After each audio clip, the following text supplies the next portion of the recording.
that in this great country, it is absurd that millions of our people are working longer hours for lower wages, and almost all new wealth and income is going to the top 1%. A vision which says that American democracy is about one person, one vote, not billionaires buying elections.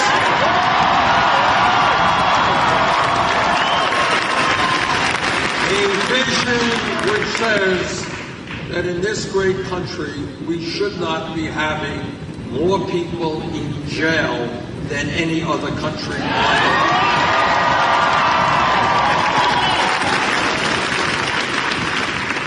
You know, we began this campaign literally a year and a day ago. When we began this campaign, we were considered to be a fringe candidacy. And people said, you know, Bernie, I know you comb your hair really fantastically, and you got this $2,000 suit on and all that. Not really. But nonetheless, you're probably not going to become president because the ideas that you are espousing are just too radical.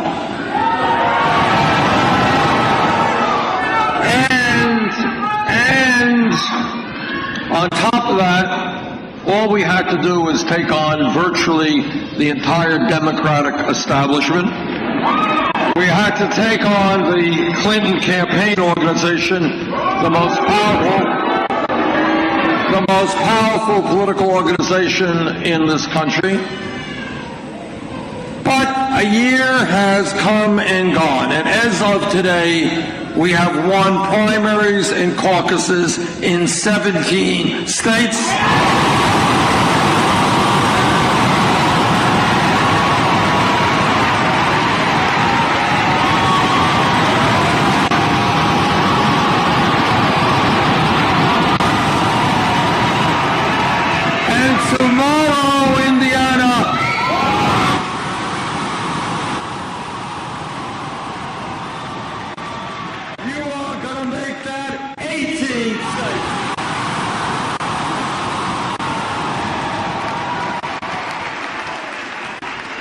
When we began the campaign, we were some 60 points or more behind Secretary Clinton in national polls.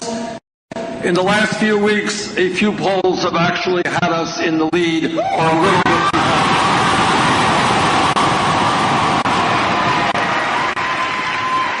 And what to me has been very gratifying, and if I may say so, revolutionary. This is a radical group. I like this group.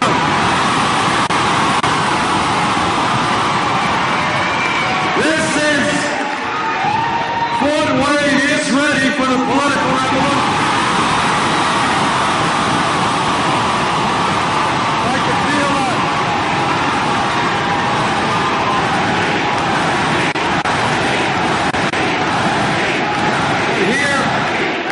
Here is what is interesting. In virtually every primary and caucus that has taken place, and in virtually every poll that has been taken, we win by big numbers the support of people 45 years of age or younger. What does that mean? What it means is that our ideas are the future of America and the future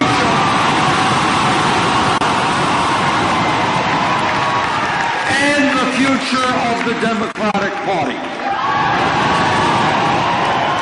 One of the main points that I want to make to you this afternoon is do not let anybody tell you that the ideas that we're going to talk about are outside of the mainstream, that they are radical. They are not. They are cemented in the desires of the middle class of this country.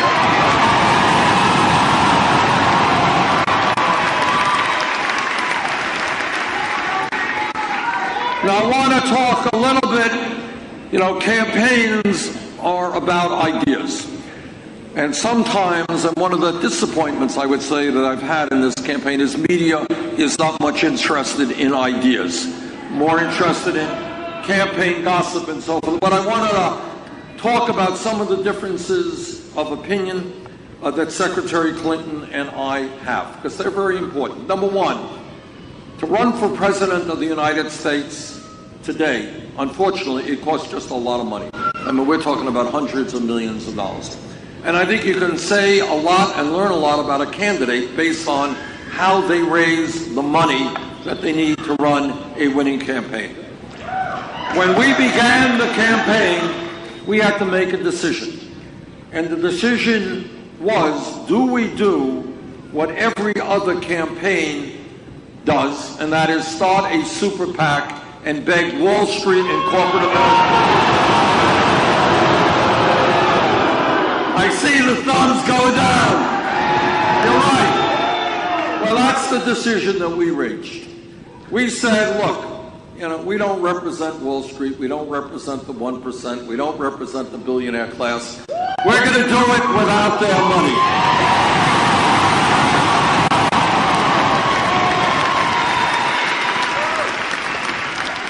So what we did was very, very radical. We ended up asking working families for their support. And what we said is, look, if you want a campaign that is prepared to stand up to the greed of Wall Street and corporate America and fight for the middle class, help us out.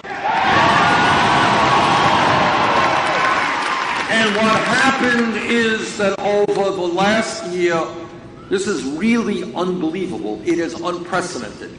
We have received over 7.3 million individual campaign contributions.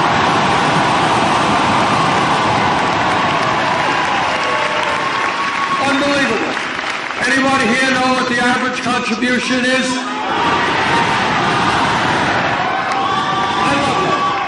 I love that. And what that means, and I want all of you to appreciate what it means that we are showing the world that you can run a strong and winning campaign without being dependent on the big money interests who are destroying us.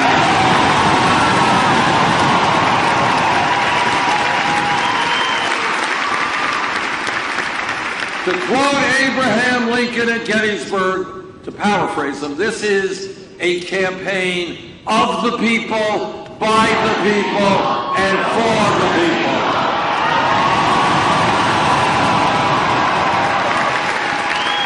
Now that is the way that we are running our campaign. Secretary Clinton has chosen another path. She has a number of super PACs and a rather complicated fundraising mechanism.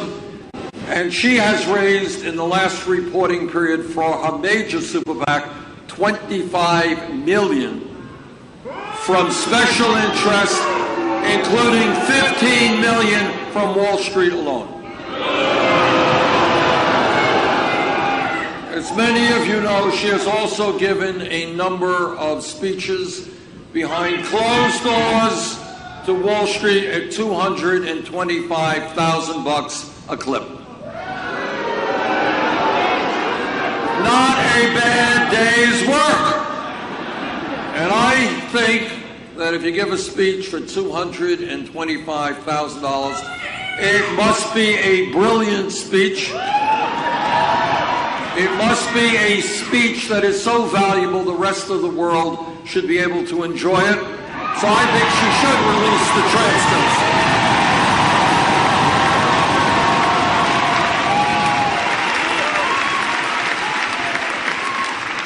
Now, there is another area where Secretary Clinton and I have a very different point of view, and that is on trade policy.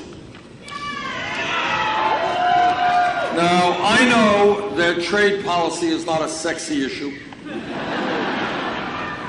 but it is a very important issue and has impacted the lives of millions of workers in this country. What I realized from the first day that I got into Congress back in the early 1990s is that these trade agreements were written by corporate America and I'm talking about NAFTA and CAFTA and permanent normal trade relations with China. They were written with the sole purpose of being able to allow corporations to shut down in Vermont and Indiana and move their jobs to Mexico and China and other low-wage countries. And what has happened in this country since 2001 is that almost 60,000 factories have been shut down. And millions of decent-paying jobs have been lost. Now, right here in Indiana, you're dealing with a real crisis right now. You got this Carrier Corporation owned by United Technologies. You're right. And what this corporation is doing is taking 2,100 workers earning a decent pay and 2,100 families and saying, sorry, thank you for your decades of work, you're out of here next year. And we are going to be moving your jobs to Monterrey, Mexico, where we're going to be paying people $3 an hour.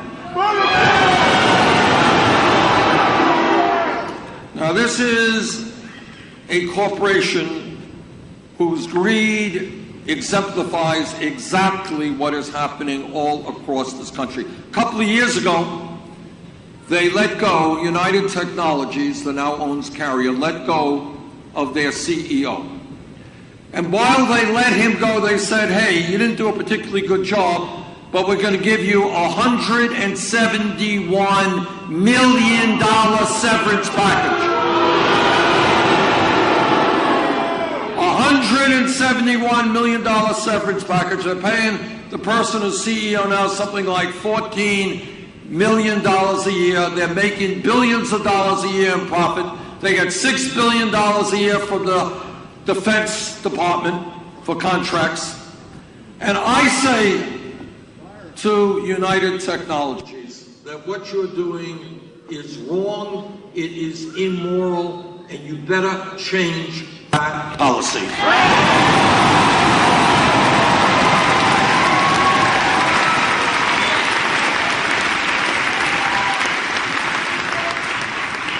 If a company like United Technologies wants to receive defense contracts paid for by the taxpayers of this country, they better start treating their workers with respect.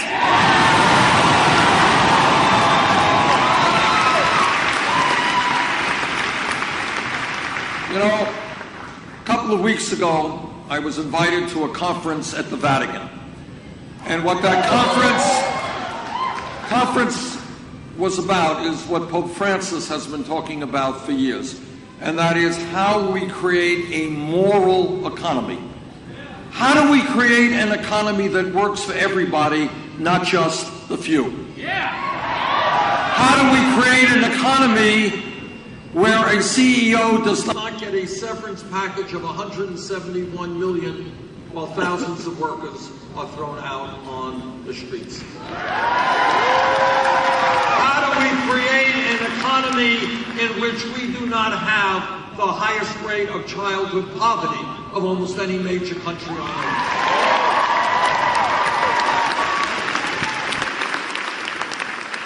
Now, in terms of trade policies, as I said, I have opposed every one of these disastrous trade policies. Secretary Clinton has supported virtually every one of them. So when I hear her talking about her concerns for manufacturing in America, well, if you're concerned about manufacturing, don't support trade policies that are talking.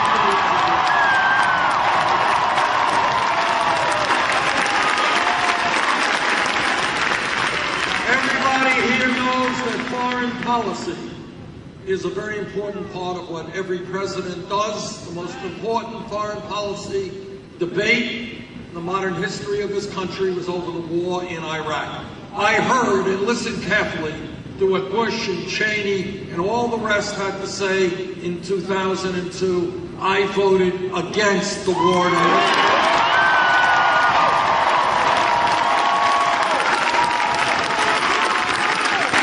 Secretary Clinton, then a U.S. Senator from New York, heard the same evidence. She voted for the war in Iraq. Right now, there are millions of our people working for $8, $9, $10 an hour all over this country. You can't make it on $8, $9, $10 an hour. Secretary Clinton wants to raise the minimum wage to $12 an hour. That's a start. Doesn't go far enough. We need a $15 an hour.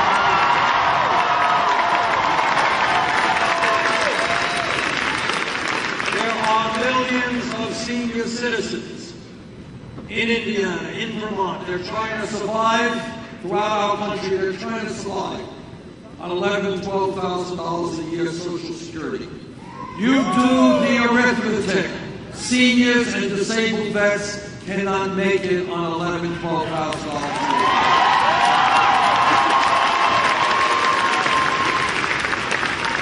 And then you got many of our Republican colleagues in the Senate. They hear that and they say, oh, okay, what we have to do is cut Social Security benefits. Last year, seniors got a zero increase in their cost of living, all right? Zero interest, zero increase. Now, how in God's name do you cut something below a zero increase?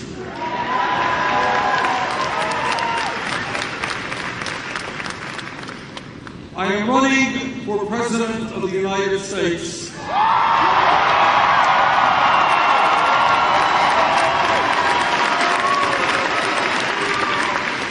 But you knew that already.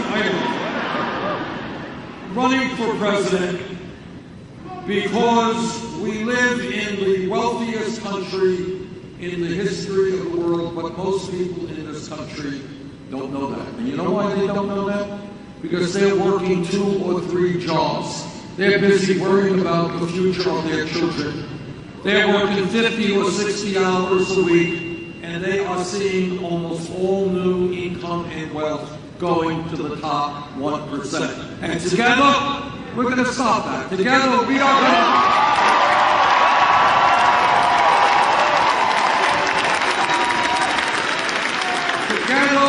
going to create an economy that works for all of us, not just the 1%. Today, that we are going to create an economy which is based on morality, not on greed.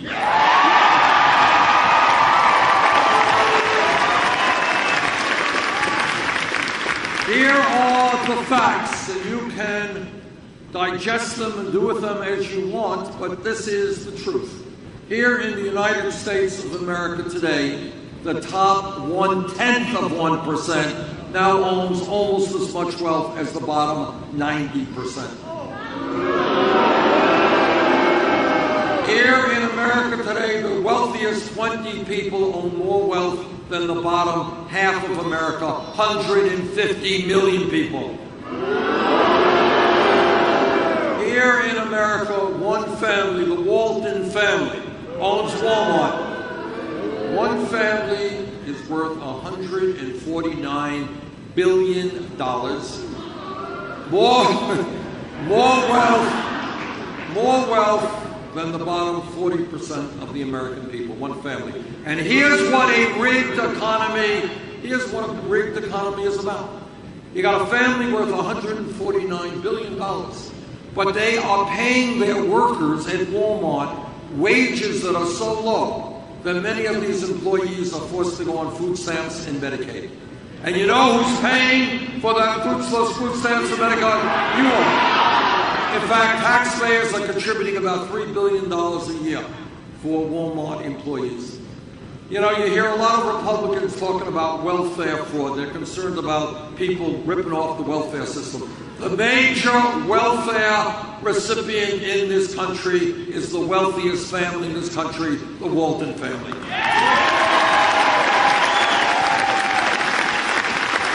They should not get $3 billion a year of taxpayer funds because they pay their workers wages that are just so low. So I say to the Walton family, get off of welfare, pay your workers a living wage.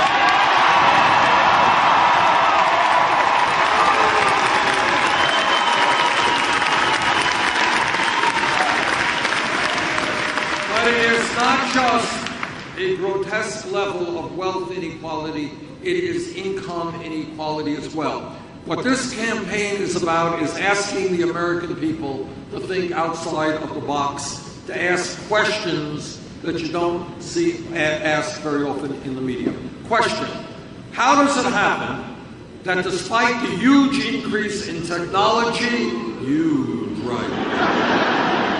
that we have seen in the last 40 years, why is it that 40, 50 years ago, one breadwinner in a family could earn enough money to take care of the whole family, while today you need mom and dad and the kids out working crazy hours? Why does that happen? Well, that's good. Greed is the answer. Why is it that today our people work the longest hours of any people in the industrialized world? Japanese are very hard workers. We work longer hours than do the Japanese. And yet after mom's working, dad's working, the kids are working, guess what? 58% of all new income generated today goes to the top 1%. Here in Indiana, and this is typical for America, just here in Indiana, since 2007, real median income has gone down by more than $4,700. Why people are angry? That's why they are angry. Here in Indiana, over 330,000 children are living in poverty, 21% of all kids in the state. Here in Indiana, and again, this is not just Indiana, same story all over America, some 16,000 public school students were homeless during the 2012 school year.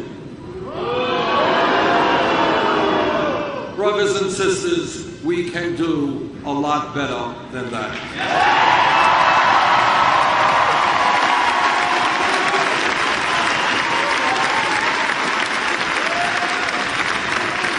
What do we have to do? Go home. This is what we've got to do. First of all, we say very clearly, in America, you work 40 hours a week, you're not going to live in poverty. We're going to raise the minimum wage $15 an hour. Number two, the women of this country are tired of working for 79 cents on the dollar.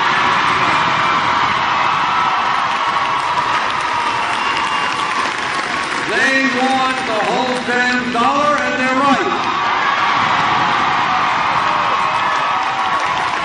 So together, we're going to pass pay equity for women.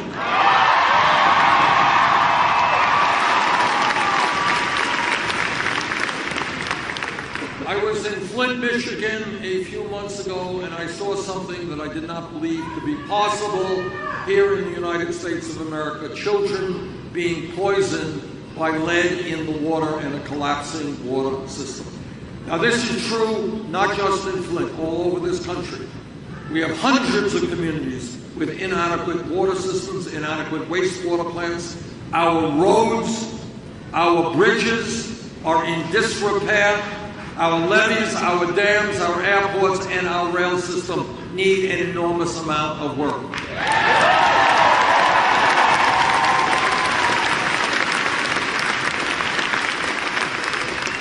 We can create 13 million good-paying jobs rebuilding the crumbling infrastructure in the United States.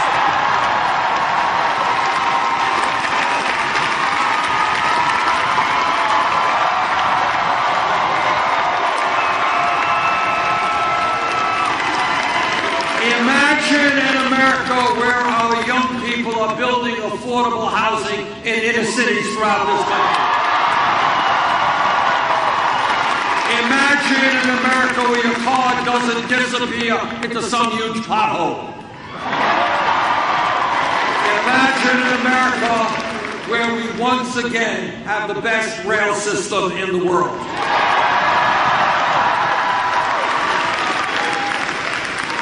And when we talk about creating an economy that works for working people, we also have to address the international embarrassment of being the only major country on earth not to provide paid family and medical leave.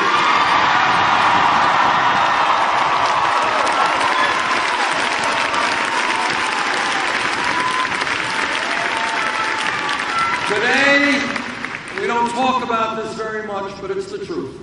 Today in Indiana, today in Vermont, today in every state in this country, women are giving birth. And if that woman is low income, is working class, there is a strong likelihood that she will be forced to separate herself from her baby in 2 weeks, in 3 weeks, and go back to work in order to bring in the income. That is not what this country should be about. Moms and dads should have the right to stay home with their newborn babies.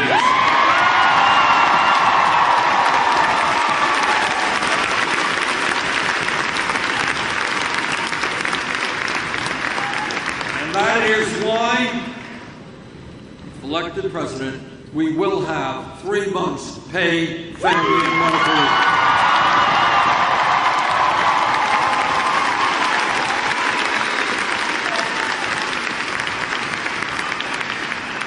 Campaign, again, is thinking outside of the status quo, not just accepting the options that the establishment gives to you. Everybody here knows that in a highly competitive global economy, we need the best educated workforce in the world.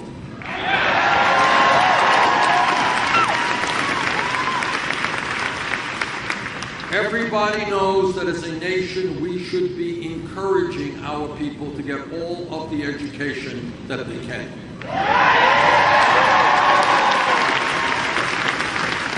But today, young people are asking me all over America, they're saying, you know, Bernie, we did what our parents said, we did what our teachers said, we went out, we got a great education. Why are we $30,000, $50,000, $70,000 in debt?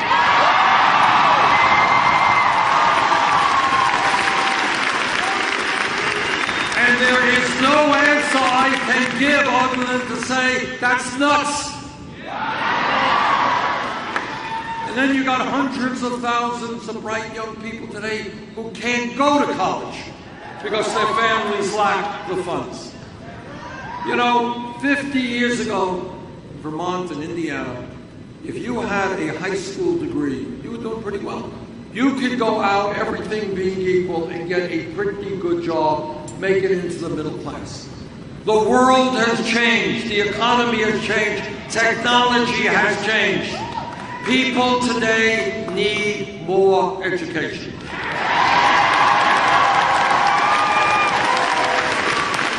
For a long time in our nation's history,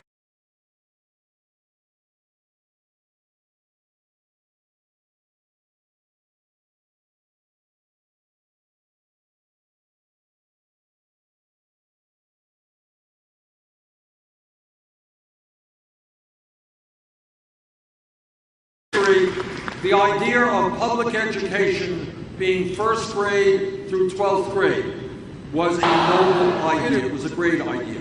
But the world has changed.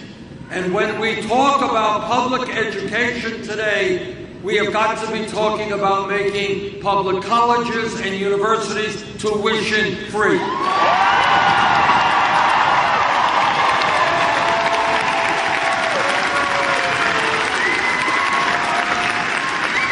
Anybody here think that that is a particularly radical idea? It is not. It exists in Germany, it exists in Scandinavia. Funny story. I was at a meeting in D.C. about a year ago. And I was talking to a group of people, and I said, well, you know, in Scandinavia, college is free. And some guy jumps up and says, no, Senator, you're wrong. It's not from Finland, it's not free. They actually pay us to go to college. Okay. So I was wrong. But what those countries understand is that for the long-term benefit of their nations, investing in their young people and their education is the smart thing to do.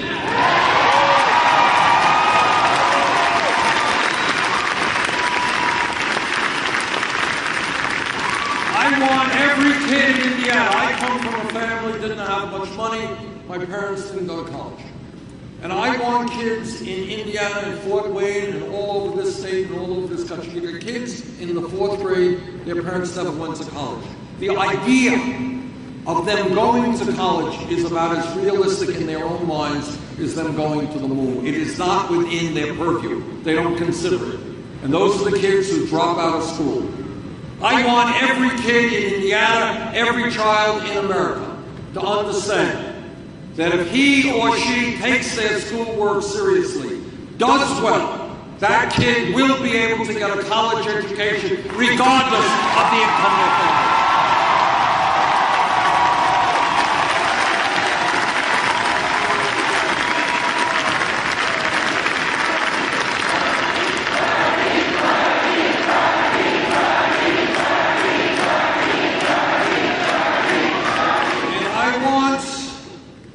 All people, we got millions of people in this country, and I've talked to many of them, struggling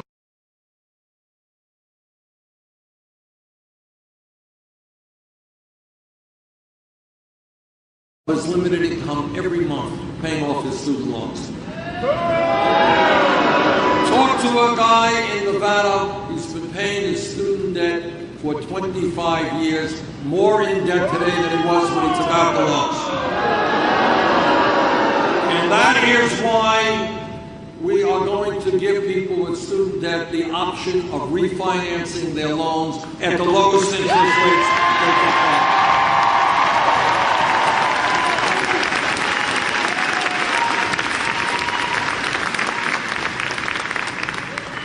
I'm running for president because we have a global crisis in terms of climate change.